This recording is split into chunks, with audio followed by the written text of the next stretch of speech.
Well, good day to you. It is the last day of February, and I hope wherever you are, you're having a great day. My name is Gary Willing. I want to welcome you and thank you for coming to Search for Signs, and also just point out for those people who are new and bug and remind those people who have heard these videos before that the best thing to do when you're hearing this information is to take it a step further and read more about it, educate yourself better about Maitreya and the Masters of Wisdom, get some of your questions answered that way, and you can do that by checking out some of the websites that I provided links for in the description portion of these videos. If you don't know anything about this information, I would definitely check out the Share International site first. I think that's the best site to start with, so hopefully you'll check it out. You want to learn more by joining the discussion, you can post comments, you can post your question in the comments section, you can email me at searchforsigns@mail.com.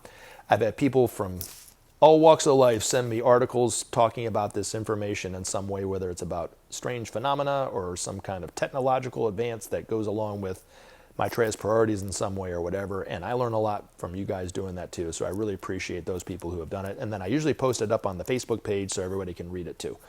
But I've had some people comment and ask some questions since the last time I put a video up, and I want to give you guys a shout out too. So Repros Simply, Mark Hill, Vanessa Rivera, Ray, Ricardo Pelsuesali, and Jaime. You guys all commented and asked questions, and I really do appreciate it, because if it wasn't for you, I would literally have nothing to say. And even people like Jaime, if you're listening to this, I know you don't agree with what I have to say, and I'm fine with that, right? And I'm even fine with you commenting to tell me as such. And as long as it's not being disrespectful to other people and myself, I'll leave them up. But I do appreciate you taking the time to comment too, because I'm not here to preach to the choir. I know people out there don't understand or don't like what I have to say and have no problem telling me that. So I do appreciate you taking the time to comment too, Jaime. So thank you. But I am going to try and answer a couple questions and address a comment that came my way. The first one I'm going to do is Repros Simply. Who is representing Christ coming now besides you and many people like you when Benjamin Creme died? Who is the figure? Please explain in the next video. Is it Dihan and Sandra from Slovenia says hi. Well, first and foremost, I want to say you made my day with that last sentence. Dihan, is it Dijan or Dihan and Sandra from Slovenia says hi? Because when I started this channel a few years back, I never in a million years thought that I would be getting somebody greeting me from Slovenia. You know what I mean? Because I was used to, for years, putting a lot of time and effort along with the Share International group here in Atlanta to give a talk. It was usually in a back room of a library somewhere in Atlanta, and we might get a couple, 3 people to show up, and most of those people had already been there the month before or whatever like that, but a lot of times nobody showed up. So to get something like that coming from the other side of the planet, I tell you what, you really made my day. And I send you my love and say hello. If it's not you, if it's somebody else, you know, tell them I said hello. But thank you very much for that. Now let's get on to your question. In terms of who is the representative of Christ coming now besides you and many people like you when Benjamin Creme died? Nobody, really. And the reason why I would say nobody is because I know for myself, I don't consider myself to be a representative of Maitreya. But let me explain why. Because if I claimed to myself, if I thought to myself, and then, you know, at least, right?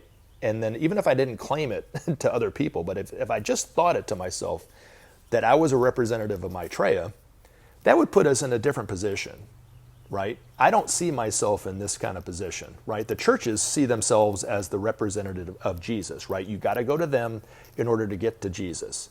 So if I considered myself to be a representative, even if I just thought myself to be a representative of Maitreya, excuse me, not Jesus, of Maitreya, then you would have to come to, I would be thinking you would have to come to me in order to get information about Maitreya, and there's no truth to that.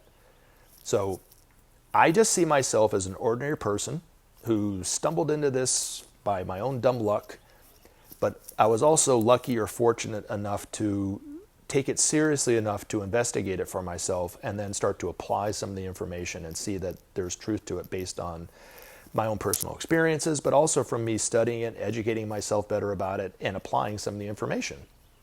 But that's it. And on this channel, we just discuss this. This is just a dialogue. This isn't me representing Maitreya. Maitreya has nothing to do with this channel. He doesn't comment on this channel or anything, as far as I know, right? But it's just, you know, this is for us to kind of work through some of the things that we need to work through. For some people, hopefully it will kind of quell some of the fears and concerns they have, because perhaps they think Maitreya is the Antichrist, or they heard from somebody else that he's the Antichrist and are very concerned and fearful about that. Maybe by talking it out, that will help them out. For some people, who haven't seen and recognized Maitreya on TV yet, hopefully it will make it easier for them to recognize him on TV. Even some of the things that Maitreya will be saying on TV that won't be new and foreign to them. They'll be a little bit familiar with it, right? They'll have a better understanding of what he means by the principle of sharing, perhaps, or whatever. I don't know. But I don't see myself as a representative. I don't even know if Benjamin Creme would consider himself a representative of Maitreya. He was perhaps an ambassador for the hierarchy. He told the world that the masters were here and coming back, the way the teacher was coming back, that he was not only the teacher for the Christians, but also a teacher for the Muslims, the Jews, the Hindus, the Buddhists, and people of no religious faith. It didn't matter what your religious faith was. He was a teacher for all the world, and why he was here. Because most people have no idea that these masters even existed, or exist, and no idea that they existed and lived out open in the public like they're about to do in the very near future, eons ago. So it was quite new. So I just consider him more of an ambassador. When somebody asked him about being a missionary, he said he wasn't a missionary, but he was just a man on a mission, perhaps, right? So it's the same kind of deal, right? So he was just telling people about it. But you didn't have to go to Ben to get to Maitreya. Maitreya's for the whole world. And maybe that's not what you were saying, but that's just trying to set the record straight. You know what I mean? Now, there were 4 other people who were asked to do the work that Benjamin Creme eventually said yes and took up throughout the remaining part of his life, of letting people know about Maitreya and why he was here and his priorities and those kind of things. Those other 4 either said yes and didn't do it, or just outright told him no. But Maitreya doesn't infringe upon people's free will. None of these masters do. And for pretty much everybody, we have no idea what that even means. To infringe upon people's free will and to not do it, what does that even mean? It's just words, right? Most of us ignorantly and unconsciously infringe upon other people's free will. We do it all the time. So to not do it, why? Why would you not do that, right? But these masters know the art of living perfectly. They live within these laws, the law of cause and effect. They live within that perfectly. They don't harm anybody. Because when you infringe upon your free will, you actually harm the other person, believe it or not. So, he wouldn't force anybody to do anything for him. He might ask them, and if they say yes and they do it, that's great. If they say yes and don't do it, well, he's not going to, force them to do it. Has he asked anybody else since Benjamin Creme died? I don't know. Maybe he did, and they just said yes and didn't do it, or just told him no. A kind of a sad tale of Maitreya and not infringing upon people's free will. Benjamin Creme talked about it in one of his books, but years ago, Maitreya was putting on lectures in London, and he would invite people from all over the world to come see him and hear him speak and so forth. And he was trying to send out invitations for this one talk, and he asked a couple swamis who knew who he is. They know who he is. They worked with him every day. They saw him as the Imamati. They knew exactly who he was and that he was not a figment of Benjamin Creme's imagination. Okay? Maitreya asked them to help him by writing out the invitations and sending them, in the mail and so forth. And they said yes, and then turned around and didn't do it. And Maitreya had to sit down and write out all the invitations himself. So, anyway, they don't infringe upon people's free will. That's my point. So, like I said, will there be another figure like Ben in the very near future that will come out before Maitreya pops his head above the horizon? I think that would be a miracle. I don't know if anybody will do that, but maybe, so we'll see, But in the meantime, you can and anybody can talk about this information with whoever you want to talk about, however you want to talk about it, and in a way help Maitreya eventually stick his head above the horizon. The more people that know this, the better. The more people that see that peace is possible, that want peace, the better, you know? Anyway, the more hope that there is out there, the better, even, right? For not only the individual, but for the whole world, right? So anyway, hopefully that helps. But again, thank you very much for the question. And of course, thank you very much for the hello from Dihan and Sandra, because you really made my day with that. Thank you so much for that. All right, Ray, what do you have to say or ask? Can you give us some hints where to find an interview? I thought I clarified this in the last video, that I wasn't going to do that because I was told not to do that. We're all told not to do that by Benjamin Creme, and I trust Benjamin Creme when he said that, so I'm not going to do that. I also said that I had not seen him on TV. So if you didn't hear me say that, I did say that in the last video. So I don't know if I've seen him on TV. I've not recognized him on TV, but I know some people who have, but they're not saying it either. So it is what it is. If I could give you any hints, okay, you might not like my hints, but I'm going to give you some hints. Anyone who's claiming to be Maitreya right now, as the recording of this video on February 28th, 2023, or around this time, okay, if they're claiming to be Maitreya, they're not Maitreya. I can guarantee you that. You can take that one right to the bank. Even if that person believes in their heart of hearts that they are Maitreya, they're not. Because Maitreya is not going to say he is Maitreya until the day of declaration. Then we'll all know at the exact same time. He's not going to let it slip. He's not going to slip up and say it somewhere else. He's not going to talk and tell somebody over here and, oh man, whatever you do, don't tell anybody that I'm Maitreya. He's not going to do that. He's just not going to say anything. He's also, when asked, not going to deny that he's Maitreya. He's going to find another way of addressing that question or answering that question without saying or not saying that he's Maitreya. So anybody that says they're not Maitreya is not Maitreya, you know. And we'll talk about a very famous person that happened to in just a second. But that's the other thing. The other thing that I would say is don't run after Maitreya. Maitreya himself said, if you run after him, you will have already lost him. So don't do it. When you're searching for interviews online of Maitreya, you've already lost him. Now, I know most people will do it anyway because they don't care. They don't believe this information perhaps or whatever. So what's the harm, right? But Maitreya said, don't do that. You will see Maitreya and recognize Maitreya the moment that you see and recognize Maitreya, not a moment before or a moment after. And I am absolutely 100% convinced that eventually we will all see and recognize Maitreya. It's just a matter of when. All evidence to the contrary. And then we'll probably understand why we didn't see him when we saw him.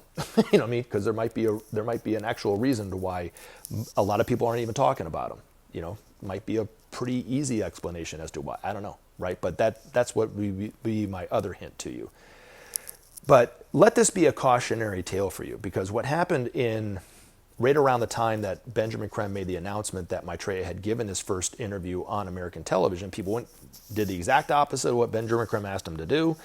Even some of the people that knew this information and believed Benjamin Creme with all their hearts did exactly what he told them not to do, and they went running after Maitreya, and they searched the internet, and they found a guy named Raj Patel.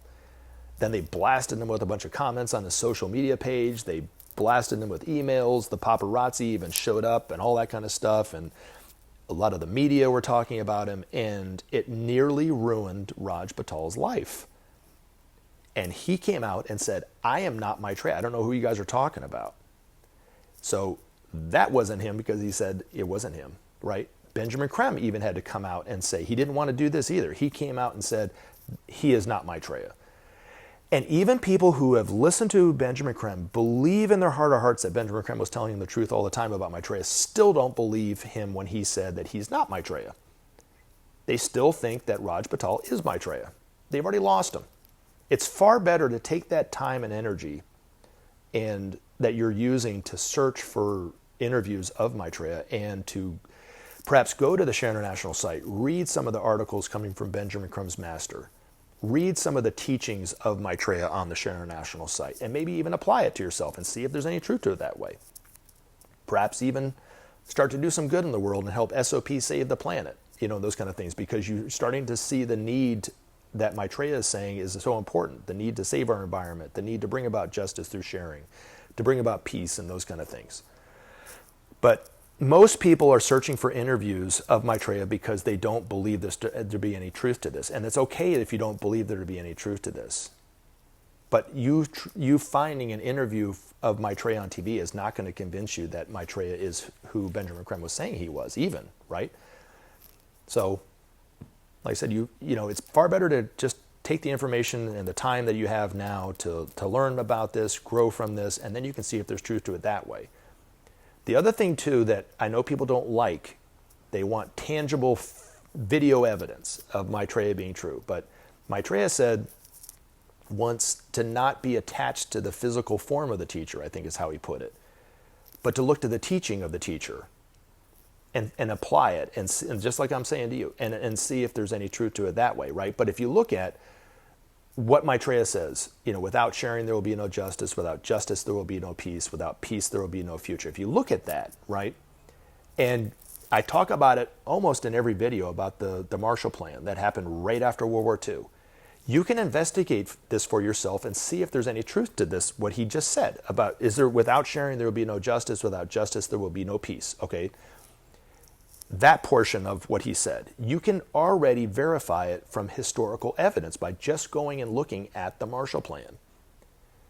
You know, and if you don't know what it is, after World War II, the United States, under the inspiration of George C. Marshall, the Secretary of State, thus the name, the Marshall Plan. He had to put his name on it. I'm kidding. No, they gave excesses of their resources to other countries, to the Western European countries. And then once those countries rebuilt their infrastructure and stabilized their economies and so forth, they gave back in excess what they took as payment back to the United States. And so that is the principle of sharing, but it was only done regionally and for a very, very short amount of time. But here's where you can see if there's any truth to what he said about without sharing there will be no justice, without justice there will be no peace, that peace part. Those nations that participated in it, not one of them has attacked another nation that participated in the Marshall Plan. Not one. But you couldn't say that before the Marshall Plan took place. Because the nations that participated in it, think about it, Germany, England, France, and the United States were four of the big players in the Marshall Plan, right? There were other nations, but let's just start with those four. Germany had just been at war with those countries. But since then, they haven't attacked anybody.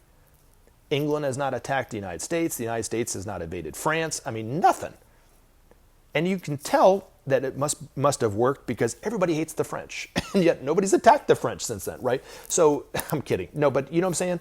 So look at it in terms of what is Maitreya saying is true based off of the teaching. Take that time and look at it that way.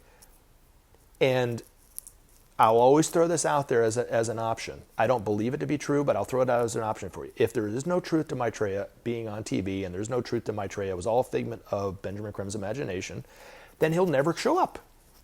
And you were right. And I was wrong, and Benjamin Creme was wrong, and I was a fool to believe Benjamin Creme, right? I'm willing to admit that, or at least pose that as a theory or an option, right? But I know, because of my experiences, I know there is something to this. I have no experience with Maitreya being on TV because I haven't seen him on TV. But because of my personal experiences with Maitreya, I trust that what Benjamin Creme has said is true, that he's on TV. Because he hasn't said anything to me, or I haven't read anything that I would say that he was lying about it. So anyway, just take it like that. But don't run after Maitreya would be the other hint. So hopefully that helps. Now, in respect to the principle of sharing, there was something else that you put in there. You asked, oh, here it is. You put in a comment. I had a thought about the nations giving excess to other nations. Sounds great, right? But if I know my extra efforts are going to be given to people who don't want to work or struggle for them, speaking generally, then the whole idea will fail in year 2. Once we know what we need as a nation, what motivation is there to do anything more? I agree about helping those in need, but what about those who can provide for themselves and don't want to for whatever reason? Look at the nation of Israel. They made the desert into some of the best farmland on earth. I think contributing to self-sustainability is the key to end hunger. Give them knowledge, tools, and assistance, but make those that are able to work for it, or you create a welfare nation. Kind of like the old saying, give a man a fish, he eats for a day. Teach him to fish, he feeds himself for a lifetime. So thank you for the comment. I want to address this too, because this is a comment that comes my way, not only from people commenting on this YouTube channel, but also people from my own life. Okay, so you're not unique in this thought process of what about the principle of sharing, okay, for one thing. Now, there are some flaws to that theory, and I'm gonna throw this out there to you for you to think about. And we're just having a dialogue here, so take it more as we're inquiring, we're trying to learn more about what the principle of sharing is, and will it do exactly what Maitreya says, bring about justice and bring about peace, and thus give us a future. Okay, so the first and foremost, the principle of sharing is not an ideology. It's not capitalism, which is an ideology. It's not communism, which is an ideology, and it's not socialism, which is an ideology. It's beyond all that, for one thing. Okay. The second thing is, when it comes to nations and excesses of resources, most of those nations that have an exorbitant amount of excesses of resources stole it from other countries that had those resources to begin with. They invaded that country or whatever they did. They took it, they stole it, and they brought it back to their country, and now they're hoarding it. In some aspects, and in some regards, they're actually giving it back to those nations, but they're not just giving it to them, they're extorting them for those to give those resources back that were rightfully theirs, or blackmailing them. If you don't believe me, just look at what they've done in Argentina, right, with their waterways and all that kind of stuff. I mean, it's crazy. So those countries have set it up to where they're on top and other nations suffer because of it. It's not fair, it's not just, okay, there's one thing. So giving excesses of the resources that are just sitting there wasting is what Maitreya is talking about. Not you giving your hard-earned money to some other person on the other planet that you don't even know about. But because even if every individual, and this is the other thing too, about it, if every individual gave all, some of their money to help the poor, which would be lovely, right? That in and of itself would not bring about justice and bring about peace. The nations have to do it. But these nations that have a lot of excesses did not work hard, struggle, and toil to get those resources. They manipulated, stole, and took it by violence sometimes. Just historical fact, right? Now, because of this unjust situation, those nations that don't have it will not put up with that injustice forever. And that some of those nations have the military resources to start a conflict that will eventually be a nuclear conflict and end all life on this planet, according to the masters. So peace is of the utmost importance, but also too in terms of the environment. Nations, we can't solve the environmental problem until nations trust one another better. And like I was saying with your last comment, look at it historically. Did it bring about a little bit of trust amongst those nations? It might not be a perfect trust or a perfect peace after the Marshall Plan, but it did bring about goodwill amongst the nations that participated in the Marshall Plan. That's all we need to solve the environmental problem. So that's why sharing is important too. Okay, now in terms of the capitalistic system and us individuals and those kind of things, our purpose in life is not to be a laborer. Any one of us, actually, according to the masters. Now, it doesn't mean we don't have to do work. It doesn't mean we don't have to put in some time and effort into something, but we are not here on this planet to be a laborer only. We are divine souls in incarnation whose purpose it is to learn the laws of life, learn how to live and how to create right human relations with others, but also to learn how to live with joy and peacefully and with love. And be creative and be free. That's our purpose. It's not the purpose to be a laborer and work ungodly amount of hours and second job, third job just to make ends meet. That's not our life. And no, all evidence to the contrary. I have no historical evidence to prove what I just said, but according to the masters, that's the purpose of each and every one of us, without exception. And the system is in place right now. The capitalist system that everybody in this country loves so much is in place to keep those people on top to have that kind of life. They're free. They can travel to the other ends of the world and see the the pyramids of Giza whenever they want to, and they can go and see the Niagara Falls, and they can go spend some time here, and they can spend some time with their family, and they can do this, and blah, blah, blah, blah, blah, because they have the money to do it at the expense of everybody else. It's not fair. It's not just. We all have that right, but the system's put in place to keep that from happening. It's an authoritarian regime or authoritarian structure that we have, this capitalist system that we have. So it's really not anybody's purpose to toil and struggle and work hard and suffer for anything, really. That's not our divine purpose. All evidence to the contrary, right? So I have to keep saying that because I have no historical evidence to prove that, but I'm just telling you. Now, the other thing too is, and this is something that you're not considering it when you're saying this, is what is coming right down the road? Automation, AI, right? Robots will be taking over the manual labor force more and more and more in the coming years, right? It's going to put a vast majority of the people out of work. It's inevitable, right? Now, here's the other thing too, and this is coming from my own personal experience, because in my job is to train new people coming into my company. And a lot of those new people are young people. And my job requires a certain amount of hours from people. And these kids don't want those hours. They don't even want the money to get, they don't want to work those hours to get that kind of money that my company is promising them. They just want to work a little bit and be free to do whatever they do in the other parts of their time. That's, to them, is the meaning of life. Now, even my generation, which has seemed to forget that we were a little bit like that when we were coming up, call them entitled, call them spoiled, call them lazy, and all sorts of stuff. When in actuality, and there might be some of that to that, right? So they might be entitled, they might be lazy, and they might be spoiled. I'm not going to say no, but there is more to what's going on than just that. And what's going on with that is that this generation coming up right now that's entering the workforce, that's leaving college and going into the workforce, that doesn't really want to work the way that their grandparents worked and their parents worked, are here because they're facing the challenge of the new time, which is automation. That's the thing coming right down the road.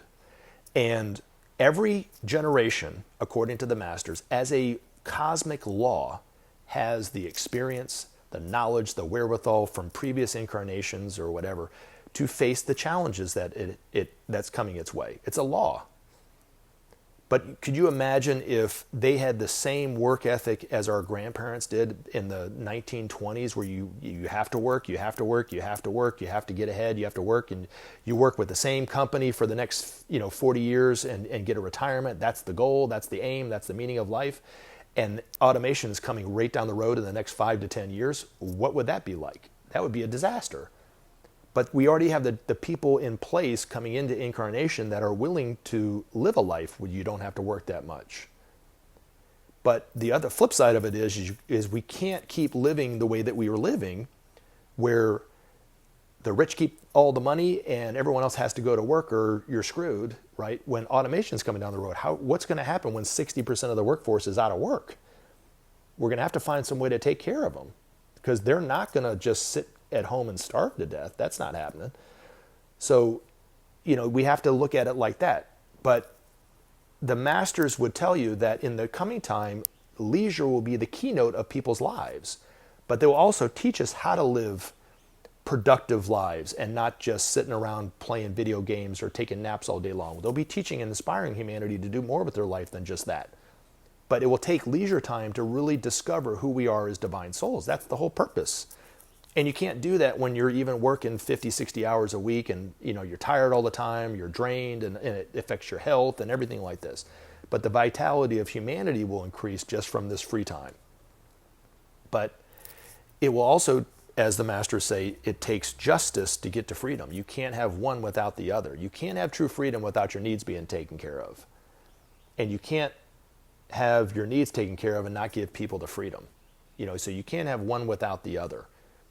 You see what I'm saying? So what you're saying is justified. What you're saying is it's coming from the past. We're moving into a whole new time with a whole new set of rules, with a whole new set of humanity, with a whole new set of everything. Totally new. And the uncertainty is because it's so different from what we're used to. But what we're seeing is what we're used to is just collapsing over and over and over again because it's not meeting the needs of the people. That's the whole point. But it will only exist when the principle of sharing takes place. But it doesn't mean that you personally have to give your money to somebody else that you don't want to. It's nations doing that. And I've said this before and I'll say it again. Even if every individual on this planet gave of their money to somebody else, it would be nice, but it would not bring about peace on earth. It has to be the nations doing it. And then I'm going to leave you with this one other thought in terms of socialism or whatever like this. But there's a representative in Congress. Her name is Lauren Boebert, one of the dumbest people I've ever heard speak on TV. But she was on the news not too long ago, and she said she was committed to, and the reason why she was in Congress, which this isn't the reason why she's in Congress, she's in it because what it does for her personally, but she was committed to that her kids will never live in a socialist country. That was what her goal was. But then that begs the question, right? So what is socialism, right? Well, here's the thing. Okay, so socialized medicine. They don't want socialized medicine, right? That's an evil, right? She said that. But yet, she has socialized medicine, doesn't she? Her health care is paid for by the government, paid for by the taxpayers. That's okay for her. And her family's got wonderful health care, free of charge, because she is a member of Congress. But yet, she doesn't want you to have it. And she'll tell you that it's not good for you to have it, but it's okay if she has it, right? It's hypocrisy, right? But yet, they're very good and very effective at convincing those people who desperately need health care that the best thing for them is to not have universal free health care like they do. It's insane that people even believe this stuff, but they do. It'd be like me telling my daughter while I'm eating ice cream that she wouldn't want this ice cream because it's too spicy, but yet I continue to eat it. You know what I'm saying? You know what I mean? So it's the exact same thing, but yet it affects people's lives in a negative way. But you see what I'm saying? But the way we think about the principle of sharing, the way we think that it might not work or whatever like this is because we have been duped by those people who do not want to see any type of equality economically because it doesn't suit their needs. And we believe them, even though we're not the ultra rich, So hopefully that answers that question and addresses that concern. I love you guys. Thank you very much. I look forward to putting up videos in the future. You guys take care. Have a wonderful day. Take action and help SOP save our planet. Thanks for listening, and we look forward to talking to you again in future videos.